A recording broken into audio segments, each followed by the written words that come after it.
Bienvenue à tous nos auditeurs pour Psychologie Nouvelle Génération. Ce soir, j'ai le plaisir d'accueillir Marie de Chambure, psychologue clinicienne. Marie, vous êtes en libéral et vous êtes aussi spécialisée en psychotraumatologie. Je suis ravie de vous accueillir. Bonsoir. Merci David, merci pour cette invitation. Et ce soir, on va aborder une question qui est un petit peu compliquée, un petit peu complexe sur la traumatologie, la psychotraumatologie. En effet, vous allez essayer, tenter de nous expliquer ce qu'est la dissociation traumatique. Alors déjà, je crois qu'il est important de différencier la dissociation, parce qu'il existe plusieurs registres de dissociation. Absolument. En fait, ce qui pose problème aujourd'hui avec la dissociation, c'est que le terme même est utilisé pour désigner différents phénomènes qui n'ont finalement rien à voir les uns avec les autres. Donc le premier, le plus simple qui nous concerne tous, c'est ce qu'on appelle la dissociation du quotidien. C'est une dissociation hypnotique qui correspond au moment où on part dans ses pensées, au moment où on est dans ses rêveries. Par exemple, vous assistez à une réunion un peu qui vous ennuie, et puis tout d'un coup, vous pensez à autre chose. Vous revenez au bout d'une minute, puis vous apercevez que vous n'avez pas entendu l'intervenant. Donc ça, c'est très classique, c'est très courant, c'est ce qui nous permet un peu de faire des pauses dans notre quotidien. La deuxième dissociation qui n'a strictement rien à voir, qui occupe le champ de la psychose, c'est par exemple quand on est face à un schizophrène qui délire, on va également parler de dissociation, alors qu'on est dans le champ de la psychose. Et enfin, celle qui nous occupe aujourd'hui, c'est la dissociation d'origine traumatique, qui n'est pas à confondre avec celle de la psychose, puisqu'on est dans le champ de la névrose.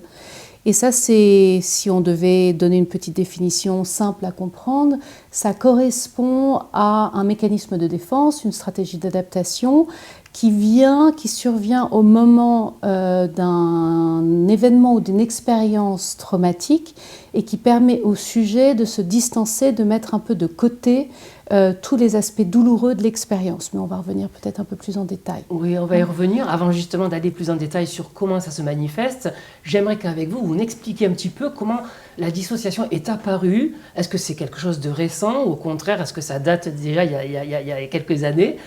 D'où ça vient cette dissociation traumatique? Oui, le premier à avoir parlé de dissociation, à avoir utilisé en tout cas ce terme, c'est quelqu'un qui s'appelle Pierre Janet, qui existait il y a plus d'un siècle maintenant, dans les années 1880-90. Janet a travaillé avec Charcot à la Salpêtrière, donc ils ont pu observer ce qu'on appelait à l'époque les hystériques de la Salpêtrière, ce qui n'est pas du tout le cas aujourd'hui, parce qu'on sait qu'en fait ces hystériques sont aujourd'hui en fait des femmes qui étaient traumatisées, notamment par des abus sexuels. Et en fait, Janet a fait de simples observations cliniques. Il a rien inventé, mais c'était un extraordinaire clinicien. Il a pu observer que chez ces femmes, il y avait d'une part ce qu'il appelait des désagrégations mentales, et d'autre part, il a pu les relier au fait qu'elles avaient un vécu, notamment d'abus sexuels. Donc lui, il a fait le lien entre les deux. Janet, malheureusement, est tombée dans les oubliettes au profit de Freud, qui lui aussi commençait à parler de dissociation. Mais Freud en est arrivé à la conclusion que peut-être ces femmes n'avaient pas réellement vécu l'abus, mais que c'était uniquement le fruit de fantasmes. Donc vous voyez qu'aujourd'hui, on est quand même très, très loin de ça. Est-ce que c'était un évitement de la part de Freud? Probablement, on pourrait le penser en tout cas.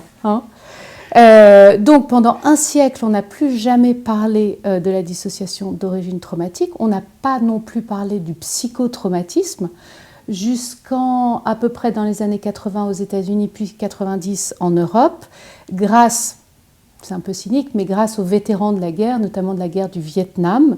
Les cliniciens se sont à nouveau penchés sur le psychotraumatisme. Ils se sont rendus compte qu'ils n'avaient pas qu'un traumatisme physique, mais également psychologique, et des recherches ont été réouvertes, si je puis dire, sur ce sujet-là. Ce qui est quand même important de dire, c'est qu'en matière de psychopathologie, il n'y avait aucun lien qui était fait avec le psychotraumatisme. Alors qu'on sait que plus de la moitié de la population, depuis la nuit des temps en fait, a subi au moins un traumatisme psychique dans sa vie.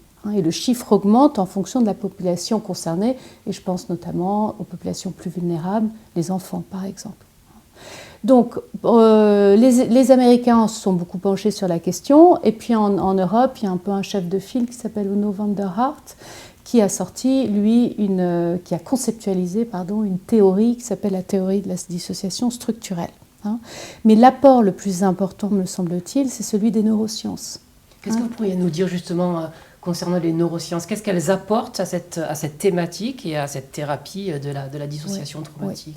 Alors disons qu'elles sont extrêmement importantes parce qu'elles assoient un fondement neurophysiologique de la dissociation.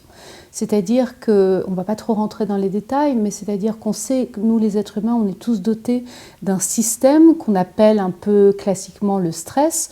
En fait, qu'est-ce que c'est le stress? C'est une cascade de réponses en interne qui arrive quand on est face à un stresseur. D'accord? Ça peut être plein de stresseurs. Donc, en fait, cette cascade consiste à envoyer des hormones, notamment du cortisol et de l'adrénaline, dans le corps, de manière à répondre de manière adaptée à un danger. Je vais donner un exemple, le plus classique, le plus courant. Si vous êtes dans la forêt et que vous croisez un serpent, d'accord?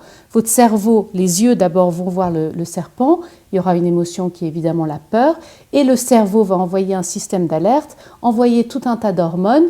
Et les hormones vont servir à augmenter le rythme cardiaque, l'afflux sanguin et surtout mobiliser les muscles pour pouvoir prendre ses jambes à son cou et fuir. Fuir ou combattre. Ou combattre, exactement. C'est vraiment les deux possibilités dont on est tous dotés. Ça, il faut bien le dire, on a tous ça en nous, indépendamment de notre conscience, indépendamment de notre volonté. Face à un danger, on peut fuir ou combattre. Le problème, ce qu'on devient plus complexe, quand le stress est tel qu'on ne peut ni combattre ni fuir. D'accord? Et là, on passe dans les traumatisations complexes, c'est-à-dire que le corps est obligé de se figer. Et le figement, on l'explique aussi en interne, grâce aux neurosciences. On assiste à un phénomène contraire. On n'est plus dans une hyperactivation avec des hormones qui permettent une mobilisation. Au contraire, là, ce sont des hormones, des endorphines, notamment de la kétamine, qui sont produites pour immobiliser le corps et l'anesthésier.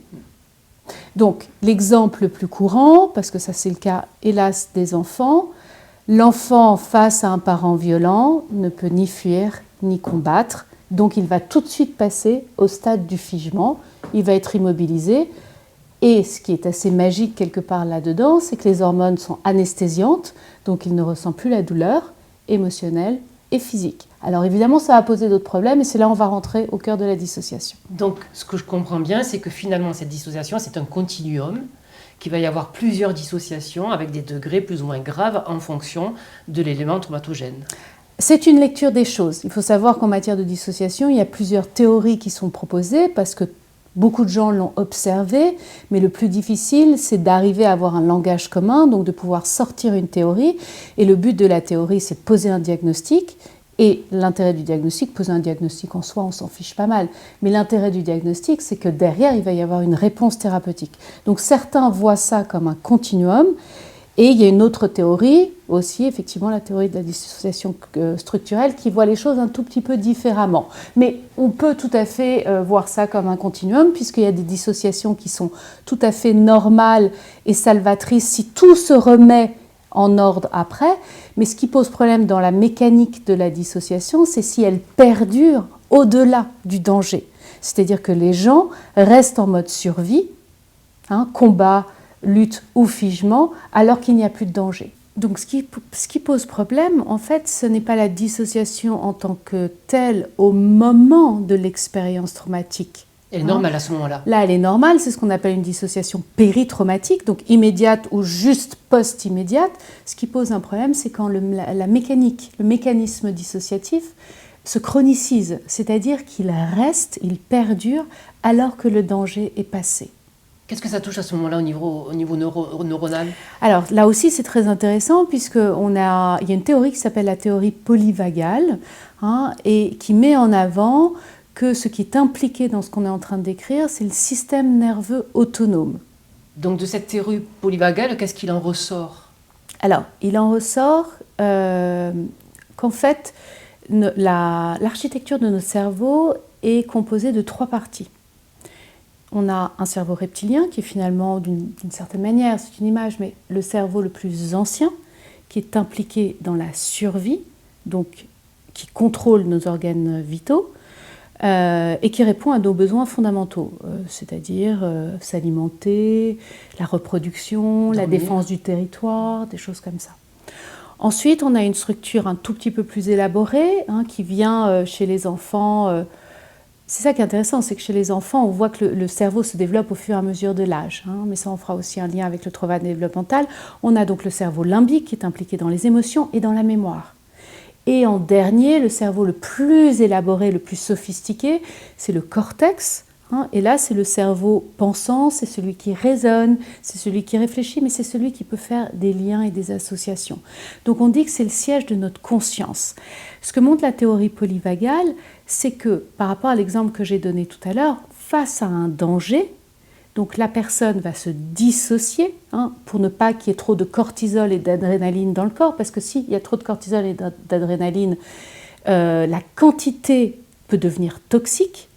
Et quand je dis toxique, c'est très très sérieux, il y a un danger de mort, parce que ça peut aller jusqu'à une crise cardiaque. Donc c'est là où la dissociation arrive, la séparation, d'accord ? Mais d'un point de vue interne, du point de vue des neuroscientifiques, en fait ce qui se passe, c'est que les cerveaux ne sont plus interconnectés. Les 3 cerveaux dont je parlais, d'une certaine manière, s'éteignent. Le cortex préfrontal s'éteint, le circuit limbique s'éteint, et on n'a que le cerveau reptilien. Donc on a des gens qui ne fonctionnent que en mode combat, fuite ou figement. D'accord ? Ils n'ont plus les émotions, ils ne peuvent plus faire du lien avec les émotions et surtout le siège de la conscience qui va leur faire prendre conscience que le danger n'existe plus. Et c'est ça qui est très très intéressant. Oui, si je comprends bien, donc il y a une rupture entre ces 3 cerveaux qui fait qu'à un moment donné, l'information traumatique reste dans une couche sous-corticale et ne peut plus s'intégrer. C'est exactement ça. Okay. C'est exactement. Et c'est pour ça qu'on dit que la dissociation est un défaut d'intégration. Ça, on le retrouve beaucoup dans une thérapie qui est assez connue maintenant, qui s'appelle l'EMDR. Le modèle de l'EMDR, c'est de dire qu'il y a des informations stockées lors de l'expérience traumatique. Elles ont été stockées dans un coin du cerveau suite à cette séparation, parce que si la personne avait dû faire face à ce flot de sensations insupportables et d'émotions insupportables, peut-être qu'elle serait devenue folle ou qu'elle aurait pu même en mourir, comme on l'a expliqué, d'un point de vue organique, mais aussi d'un point de vue psychique. Donc les informations sont stockées quelque part, c'est ce qui forme la mémoire traumatique, et il y a une séparation qui fait qu'il n'y a plus de lien. Donc la dissociation, c'est vraiment une histoire de coupure de liens. Que ce soit des liens en interne du point de vue neurophysiologique, mais on va le voir aussi du point de vue des liens qui peuvent être faits entre des sensations, des émotions, des images. Donc on en arrive à finalement le problème que pose la dissociation, alors que c'était une solution au moment d'expérience traumatique, ça devient un problème. Parce que la personne n'arrive pas à intégrer que ce qui s'est passé, c'est terminé.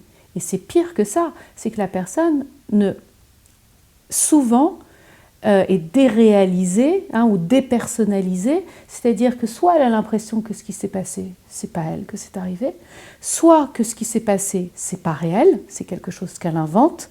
On a tout un tas de phénomènes comme ça, et c'est ça qui font souffrir nos patients. Justement, comment ça se manifeste, Marie, quand vous recevez un patient qui est dissocié en cabinet ? Alors, la symptomatologie, elle est extrêmement large. Donc, ce que l'on voit couramment, on peut le répartir en 2 catégories. Il y a des symptômes qu'on appelle négatifs et des symptômes positifs. Les symptômes négatifs, c'est tout ce qui n'est pas là alors que ça devrait être là. Par exemple, si on sait qu'on a été violenté par un parent ou abusé sexuellement, on n'a pas forcément l'entièreté du souvenir. D'accord ? C'est en ça que c'est un symptôme négatif, c'est-à-dire qu'il y a une amnésie partielle, par exemple. Donc on a une image, mais on n'a pas l'émotion. Donc ça veut dire que vous avez un patient, typiquement, qui peut vous raconter ce qui s'est passé, mais il va vous le raconter sur un ton parfaitement monocorde, sans émotion, sans sensation. C'en est vraiment troublant. Ça, c'est un exemple. Donc c'est l'amnésie, l'anesthésie, ce que je disais, pas de sensation, pas d'émotion, des formes d'analgésie, de paralysie sensorielle. On a des membres tout d'un coup qu'on ne sent plus. On ne sent plus son bras. Et on a aussi les symptômes positifs. Donc ça, les symptômes positifs, c'est ce qui est là alors que ça ne devrait plus être là. Donc par exemple, des sensations en débordement, en trop-plein, Pareil pour les émotions, c'est-à-dire qu'à l'inverse, la personne va vous raconter quelque chose et tout d'un coup, elle va totalement déborder par l'émotion comme si elle était en train de revivre l'expérience traumatique. Et ce qui est beaucoup plus subtil et beaucoup plus compliqué à travailler, c'est par exemple les voix. On peut entendre de l'intérieur son agresseur. Et quand je parle d'agresseur, il faut aussi, je pense que ça c'est important de le rappeler, que ce n'est pas forcément un agresseur au sens où on l'entend dans le langage courant. Ce n'est pas forcément quelqu'un qui vous a agressé avec un couteau ou un agresseur dans la rue qui vous aurait violé. L'agresseur, quand nous on parle d'agresseur, en tout cas entre psychologues, ça peut être un parent qui quotidiennement rembarrait, dévalorisait son enfant parce qu'il n'y arrivait pas à l'école. Oui. Ou par exemple un enfant qui a été durant sa scolarité tout le temps humilié par des petites phrases et qui va introjecter, c'est ça, cette voix. Exactement. C'est comme s'il avait gobé, avalé la personne qui était mauvaise avec lui. Il l'avait mise à l'intérieur de lui. Donc ça veut dire que la personne concernée n'a même plus besoin que l'agresseur soit dans les parages. L'agresseur est à l'intérieur. Et nos patients viennent pour ça. Alors ce qu'on doit peut-être rappeler aussi, David, c'est que les patients ne viennent pas avec la conscience d'être dissociés. C'est-à-dire que c'est au thérapeute, au psychologue d'amener cette conscience. Exactement. Et c'est ça qui les fait souffrir, parce qu'ils ont tout un tas de phénomènes à l'intérieur d'eux qui provoquent beaucoup de honte et de culpabilité. Et on sait que le propre de la honte, c'est de nous faire taire, d'une certaine manière. Donc les patients vont arriver avec une petite porte d'entrée, un symptôme un peu classique, j'ai peur de ci, j'ai peur de ça, ou alors par exemple j'ai peur de parler en public. Et puis on va se rendre compte derrière qu'en fait c'est beaucoup plus vaste et beaucoup plus grand que ce que le patient veut bien amener. Et la plupart du temps on se rend compte aussi qu'il ne fait absolument pas de lien avec ce qui lui est arrivé. Donc c'est un travail important pour le clinicien de voir au-delà de ce que son patient lui dit pour essayer de éventuellement voir s'il n'y a pas du trauma derrière. D'où la nécessité d'être très bien formé. Et ça, c'est un peu un des problèmes actuels, c'est que peu finalement de professionnels sont formés au psychotrauma. Donc soit ils passent à côté, ou ils banalisent, soit ils confondent le symptôme avec autre chose. Je parlais tout à l'heure de la voix introjectée de l'agresseur. Assez rapidement, on pourrait se dire que la personne est psychotique, qu'elle entend des voix, alors que ça n'a strictement rien à voir. Donc si je tire ce fil, si on revient à une séance un petit peu type où on travaille avec la dissociation, la première chose c'est cette psychoéducation, c'est-à-dire expliquer au patient de quoi il souffre. Et la deuxième chose, on va lui faire rencontrer ce qu'on appelle ses parts, cette partie de lui à l'intérieur qui est en train de lui dire au travers de voix des genres d'humiliation ou donc tout ce qui est traumatique et qui ressurgit et qui continue à être très actif. Donc comment on fait là, à ce moment-là? Comment on travaille avec ça, Marie? Alors ça justement, c'est toute la théorie de la dissociation structurelle qui part d'un principe finalement assez simple qui dit qu'à partir du moment où il y a une expérience traumatique, il y a eu au moment de l'impact une forme de division. D'accord? C'est ce qu'on disait tout à l'heure. Et de là, ils construisent une espèce de pyramide où ils disent qu'il y a une dissociation primaire, une secondaire et une tertiaire, en fonction de la sévérité, finalement, de la division et de la gravité, si je puis dire, de la division. La tertiaire allant vers le trouble de l'identité, le TDI. Le fameux TDI. Okay. Donc, dans la dissociation primaire, on a une division entre la personnalité qu'on appelle la panne, mais bon, peu importe, je crois que c'est pas très... apparemment normale. La part apparemment normale. Si par exemple je subis en tant qu'enfant une agression, pour pouvoir continuer à vivre, la panne, la part apparemment normale qui s'occupe du quotidien, c'est-à-dire qu'il faut que je mange, il faut que j'aille à l'école, il faut que je fasse mes devoirs, que je joue avec mes copains, que je reste gentil, etc., etc. Elle va se séparer des agressions, par exemple, faites par un parent ou faites par un professeur. D'accord ? Donc on va avoir deux parties. Une partie qui est tout à fait fonctionnelle et qui assume son quotidien, et une partie qui, elle, porte le traumatisme et toutes les composantes du traumatisme. L'image, l'émotion, la sensation et tout ce qui concerne la partie sensorimotrice. Donc là, il va y avoir une séparation. Ça veut dire quoi ? Que le but de la panne, c'est de paraître tout à fait normal. Donc la panne, elle, son job, c'est d'éviter, coûte que coûte, la PE, la partie émotionnelle qui, elle, porte le souvenir traumatique. Et donc d'en devenir presque phobique. Et d'en devenir absolument phobique. D'accord? Donc la panne, elle, tant que la partie qui porte le trauma est bien cachée quelque part, elle est tout à fait contente. Personne ne s'en rend compte, personne ne le voit, ce qui pose d'ailleurs souvent une mauvaise compréhension, et notamment chez les professionnels, peut-être que ça on va en revenir dessus, pardon. Mais le problème de la petite partie traumatisée, c'est qu'elle, non seulement elle a vécu le traumatisme, mais en plus on lui demande de rester à la cave d'une certaine manière. D'accord? Donc elle va utiliser n'importe quel moyen pour frapper à la porte. Elle n'a qu'une envie, c'est qu'on la voie, qu'on l'entende et qu'on s'occupe d'elle. Ce qu'on comprend, évidemment. Donc, dès qu'il y a ce qu'on appelle nous un déclencheur, dès qu'il va y avoir quelque chose qui de près ou de loin fait penser à l'expérience traumatique vécue, la petite partie émotionnelle, elle va venir.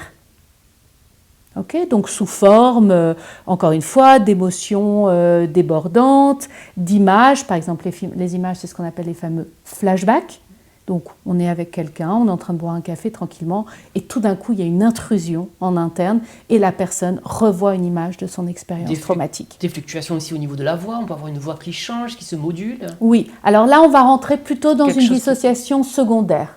Dans la dissociation secondaire, le système est un petit peu plus complexe, on a toujours une panne et on a plusieurs parties émotionnelles. Si je reprends, alors là on rentre dans la catégorie des traumatismes complexes. Peut-être ce qu'on peut dire, oui, David, c'est qu'un traumatisme simple, c'est tous les traumas qui sont ponctuels et uniques, si je puis dire. D'accord ? Donc un accident de voiture, une catastrophe naturelle, un attentat. On pourrait se dire, quand même, un attentat, c'est costaud ce truc-là. Oui, bien sûr, c'est costaud, mais c'est ponctuel. D'accord ? Les traumatismes complexes, c'est tous les traumas qui ont lieu de manière répétée et durable. Donc, c'est tout le champ des violences intrafamiliales, notamment. D'accord ? Ou alors des tortures, des traumatismes de guerre qui se répètent, etc., etc. Donc là, c'est un tout petit peu plus complexe parce qu'il y a la PE qui va porter le traumatisme. Donc, cette part émotionnelle. Cette part émotionnelle, exactement. Et puis, il y en a d'autres qui vont se créer d'une certaine manière et qui vont vouloir aider la petite part émotionnelle. Je m'explique. Si, par exemple, un parent a été négligent et maltraitant avec son enfant, la petite part émotionnelle, elle va se cacher, elle va vouloir être transparente, ne pas apparaître, vouloir être invisible. Mais il y en a une qui va se créer, qui va venir protéger celle-ci, qui va par exemple être très en colère. On imagine volontiers qu'un enfant qui a été maltraité par son enfant, il est à la fois terrorisé, mais à la fois en rage. Il subit une injustice, et donc quelque part en lui, il y a une rage qui se loge. D'accord ? Donc ça va créer une autre PE émotionnelle. Donc ça peut donner un enfant qui est terrorisé, mais qui à certains moments, par exemple dans la cour de récréation, si un enfant lui pique son jouet, il y a la rage qui va sortir. Et évidemment, personne ne va comprendre, on va dire c'est un enfant turbulent, c'est un enfant colérique, c'est un enfant violent, il faut le punir, il faut, etc., etc., etc. Alors qu'en fait, c'est un enfant qui porte du trauma. Donc travailler avec cette dissociation structurelle, cette dissociation, c'est partir dans ce monde interne, oui, dans lequel s'est constitué des parts émotionnelles qui vont interagir les unes avec les autres, et le plus souvent sans en apercevoir, exactement, sans en être conscient. Oui, okay, c'est exactement ça. C'est-à-dire qu'elles vont chacune, comme elles sont dissociées et pas toujours en lien, elles vont vivre chacune leur vie avec leurs propres sentiments d'une certaine manière d'existence indépendamment des unes des autres.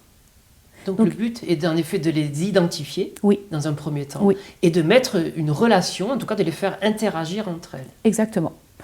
Si on utilise une image, on a à l'extérieur, on fait tous partie d'une famille, d'accord ? Et là, à l'intérieur de nous, c'est comme si on avait une famille ou un clan, une communauté, avec des êtres qui ont tous leurs différences et surtout tous leurs logiques différentes.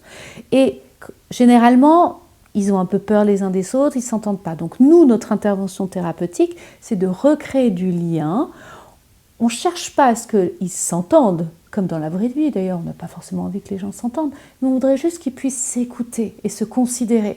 C'est ce qu'on fait à l'intérieur avec les parties émotionnelles. Donc, on les identifie et on essaye de les mettre dans un premier temps un peu ensemble, un peu se flairer, s'apprivoiser, voir un peu ce que ça fait d'être à côté d'un tel ou d'une telle, pour au bout d'un moment leur faire prendre conscience qu'en fait elles font partie d'une même logique, et là cette même logique c'est de défendre et de protéger par rapport à ce qui s'est passé. Toujours avec cette idée de présentification, c'est-à-dire d'amener à la conscience de ces parts qu'on n'est plus dans le temps du trauma. Exactement, exactement. C'est ça le plus important, c'est de faire connecter, ça c'est ce qu'on appelle la réorientation dans le temps, parce que ces parts, en fait, ça on l'a peut-être pas suffisamment souligné, c'est comme si elles étaient restées coincées dans le temps du trauma. Donc il faut qu'on amène notre patient à se réorienter dans le temps et faire en sorte que le système nerveux comprenne que c'est du passé. D'accord ? Chez les patients traumatisés, il n'y a pas de mémoire autobiographique. C'est-à-dire que la plupart du temps, le patient ne peut pas dire « quand j'étais petit, j'ai été frappé par mes parents, mais maintenant j'ai 40 ans et c'est terminé ». La dissociation fait que le fait même de l'évoquer, soit il y a une coupure et il est anesthésié, soit il revit la scène comme s'il était encore un petit garçon. D'accord ? Donc on essaye de le réorienter. Le plus important dans une thérapie qui travaille avec les parts, c'est vraiment le lien qu'on va créer avec notre patient. Ils sont tous, les personnes traumatisées ont tous comme point commun d'avoir une méfiance fondamentale. Donc ils arrivent malgré eux, leur cerveau cognitif conscient a envie de faire une thérapie, ils nous trouvent sympathiques, ils ont envie de bosser avec nous, mais toutes les petites parties émotionnelles qui sont dans le temps du trauma, elles guettent, elles scrutent, elles ne font pas confiance, elles ont peur, etc. etc. Ce que vous dites, Marie, c'est très important. C'est-à-dire que non seulement on va à l'intérieur de ce système interne pour réconcilier ces différentes parts et mettre du lien entre elles, mais aussi ça va passer par la relation thérapeutique qui va venir cette sécurité pour pouvoir justement effectuer ce travail. Oui, ça passe avant tout par le sentiment d'être en sécurité. Vous ne pouvez pas prétendre à ramener tout un système dans le temps présent, ici, maintenant, en 2024, si, dans le moment vraiment de la thérapie, l'adulte ne se sent pas à peu près en confiance avec vous. Et alors, qu'est-ce qu'on remarque comme effet une fois qu'on travaille sur cette dissociation? Quel impact ça a sur le patient? Qu'est-ce qui s'améliore? De quelle manière? C'est souvent des traitements en 3 phases. La première phase, c'est ce qu'on appelle la phase de stabilisation. La phase de stabilisation, ça correspond à ce qu'on vient de dire, c'est vraiment cette rencontre avec les parts. Déjà, cette phase-là, elle a un effet intégratif. C'est-à-dire qu'on peut déjà voir les symptômes baisser. Donc c'est déjà vraiment gagnant, si je peux le dire comme ça. Peut-être on peut aussi préciser que le traitement même du traumatisme n'est pas une fin en soi. Il y a beaucoup de gens chez qui on ne va pas pouvoir avoir accès au trauma et ça va être trop difficile, trop douloureux. Donc la première phase de stabilisation, c'est la plus importante. Pour répondre à votre question, on va avoir des symptômes qui se baissent, un sentiment de plus grande sécurité. Donc le patient va tout simplement pouvoir faire des choses dans sa vie quotidienne qu'il ne pouvait pas faire ou plus faire du tout. Et il va avoir un sentiment, alors ça c'est un peu abstrait, mais on peut le dire quand même, un sentiment d'être un peu plus unifié et un peu plus présent à lui-même. Tout simplement parce qu'il va commencer à intégrer différentes informations qu'il ne pouvait pas intégrer. Exactement. Les patients qui souffrent de dissociation sont des patients qui souvent ont l'impression de ne pas être vraiment là, de ne pas savoir qui ils sont, que c'est d'avoir passé un moment mais de ne pas l'avoir vraiment imprimé. Voilà, c'est des choses comme ça. Donc ça a l'air de rien comme ça, mais ça fait quand même beaucoup souffrir. Et du coup, d'un point de vue plus identitaire, les patients, ils ne savent pas vraiment qui ils sont. Alors Marie, tout à l'heure vous évoquiez l'importance de la formation des psychologues à cette méthode. Je crois aussi qu'on voit beaucoup sur les réseaux sociaux d'adolescents, de jeunes adultes ou autres qui se disent dissociés, souffrir de TDI et qui sont en fait des faux positifs. Vous pouvez nous expliquer cette notion de faux positif? Oui, enfin, de ce que moi j'en comprends, parce que c'est tellement nouveau comme phénomène, on est en train de l'appréhender, ça nous dépasse un peu. Ce qu'on observe, peut-être juste d'un point de vue de ce qu'on peut observer. Alors, le TDI, c'est vraiment la dissociation tertiaire, c'est-à-dire que là, on a toujours différentes PE, mais on a deux pannes. On a vraiment deux parties qui gèrent le quotidien. C'est-à-dire on peut avoir une partie qui va travailler, qui gère le quotidien, hein, et une partie qui est par exemple mère ou père de famille et qui gère le quotidien à la maison. Là, on est vraiment dans le registre des traumatisations graves, très, très, très, très, très sévères, hein.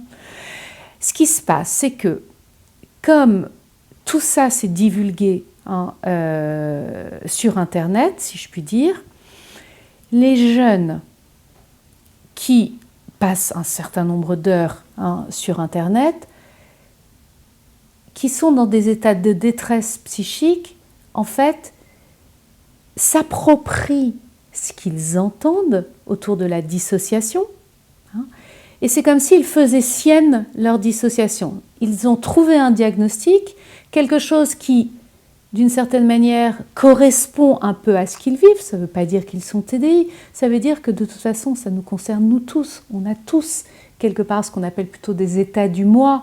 On a tous été un enfant, on a tous été un bébé, donc on a des traces de nous bébés, des traces de nous enfants, des traces de nous ados. Donc ces jeunes-là, ils vont s'approprier ce qu'ils entendent sur les TDI, sur la dissociation tertiaire, et ils vont se dire TDI. Les spécialistes s'accordent à dire qu'en fait, un faux, du coup, TDI se remarque assez facilement, pour une raison assez simple.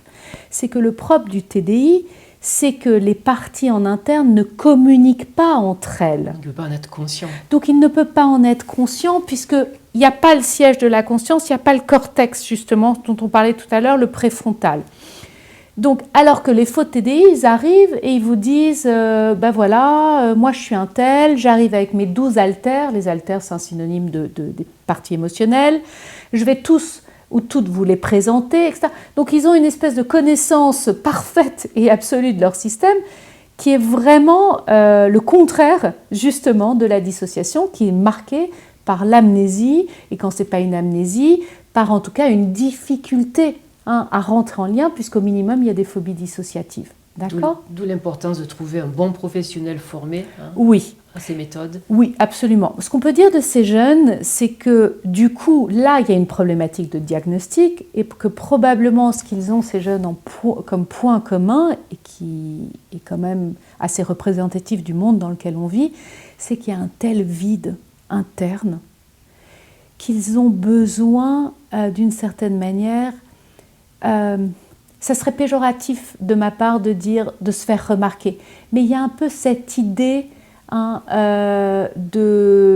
comment dire, parce que c'est assez fascinant finalement, c'est fascinant. Hein, le TDI et les haltères et ces histoires de switch de gens qui ont plusieurs personnalités, etc. Ça fascine un peu tout le monde, hein. Et donc il y a une manière de venir combler un peu un vide d'une certaine manière, surtout qu'ils se mettent en scène à travers des vidéos. Justement, avant de terminer cet entretien, Marie, est-ce que finalement, dans ce qu'on est en train de vivre dans ce monde très difficile à différents points de vue, est-ce que finalement on ne serait pas tous en train de souffrir de cette dissociation et de la manifester au travers de ce qui se passe dans le monde ? Alors oui, sûrement, moi je suis assez d'accord avec ça. Peut-être plus précisément, moi ce que je note, en tout cas c'est une interprétation que je propose, c'est que les raisons pour lesquelles le psychotraumatisme et la dissociation est encore méconnu de beaucoup de professionnels de la santé mentale, mais pas uniquement de la santé mentale. Je pense aux gens qui travaillent dans le milieu de la justice, tout à fait. Hein, les juges, les avocats, mais aussi les éducateurs sociaux, les assistantes sociales. Je pense que, d'abord, si on s'intéresse à ça, c'est pas pour rien. Donc, il y a souvent, on retrouve, hein, chez les psychotraumatologues, c'est pas une découverte, hein, du traumatisme. Et donc, en fait, ils sont eux-mêmes sous l'effet de leur propre dissociation. Donc, à la fois, il y a quelque chose d'eux qui s'intéresse, hein, à la violence. Hein, on parle énormément des violences faites aux femmes. Hélas, pas assez des violences faites aux enfants, ça va venir. Mais on parle beaucoup des abus sexuels et des violences faites aux femmes, d'accord ? Mais on se rend compte que rien n'est fait, ou en tout cas très peu. Hein, ça commence à bouger, mais pas assez. Pourquoi ? Parce que les gens qui bossent là-dedans, à mon avis, sont sous l'effet de leur propre dissociation. Donc, ils s'anesthésient, ou ils minimisent, ou ils passent à côté, parce que peut-être qu'eux-mêmes sont concernés.